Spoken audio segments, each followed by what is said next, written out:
Just a really quick one here, guys. I noticed that proposed new Supreme Court Justice Amy something got dragged across the media the other day for using the term sexual preference.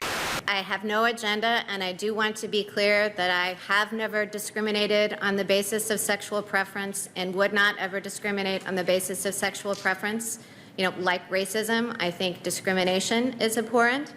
Here's what CNN wrote about it. Barrett referenced the term when asked about the Supreme Court's 2015 decision in Some versus Some, which granted the right to same-sex marriage, a choice of words that Democratic Senator Some Other condemned in a lengthy statement. Even though you didn't give a direct answer, I think your response did speak volumes, Some said. Not once, but twice, you used the term sexual preference to describe those in the LGBTQ community. And let me make clear, sexual preference is an offensive and outdated term. Some continued, it is used by anti-LGBT activists to suggest that sexual orientation is a choice. It is not. She added that if Barrett believed that sexual orientation is merely a preference, then the LGBT community should be rightly concerned whether the judge would uphold their constitutional right to marry.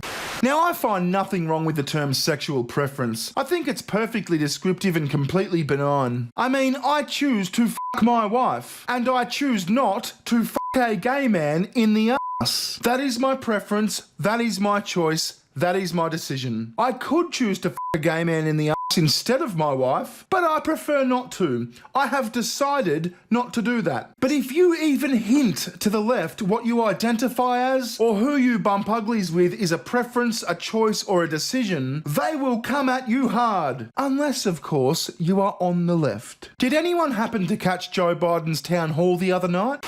The idea that an 8-year-old child or a 10-year-old child decides, I decided I want to be transgender.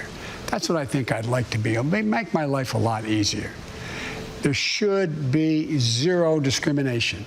Oh, decide to be transgender, Joe? I'd like to be transgender, Joe? You should have heard the outrage after this statement. It sounded a little bit like this.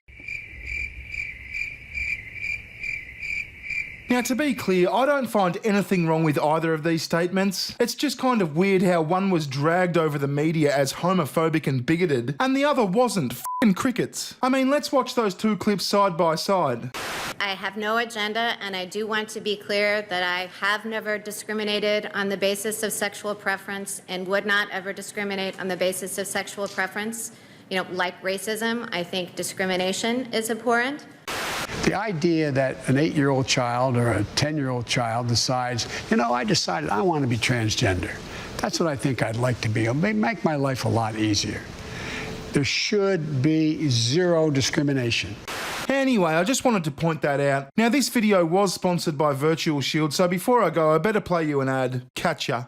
The consumer credit reporting agency Experian has just experienced a recent data breach that revealed the information of 24 million individuals and 800,000 businesses, exposing them to future phishing attempts. This highlights how important it is to take our online identity seriously, and the best way to do that is through the use of a VPN. I use VirtualShield VPN, and I keep it on 24/7 while I'm browsing online. Due to the recent pandemic, they're offering 50% off VPN services. Go to hidewithbear.com or click the link in the video description box below. You've got nothing to lose. Recession! Give me better times, give me better times. Recession!